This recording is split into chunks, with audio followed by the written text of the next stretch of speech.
The next thing I want to explain you is the mixing order. It's a mixing order I decided to use for myself, and I have the best results with it.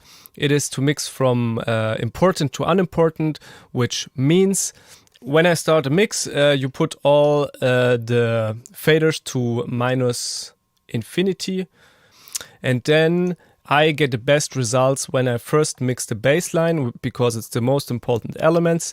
Then I mix all the important lead sounds to it. And then I mix the drums. And after I mix the drums, I mute them. And then I mix all the rest to the track. And when everything is mixed, I re-add the groove again. And why I mix in that way is because I always focus that the important lead sounds, they always need to be clear, they always need to be heard. You always need to make sure that they are sounding great and nothing interrupts with them.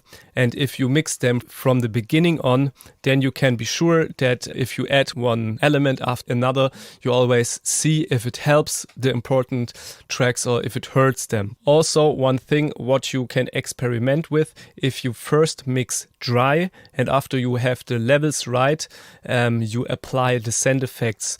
Personally, I don't do it, but I heard that some mixing engineers doing it that way. Personally, I try to get the sound with all the reverb and all the rooms from the beginning, because it's part of it's a musical part, so I need to have it right in the beginning.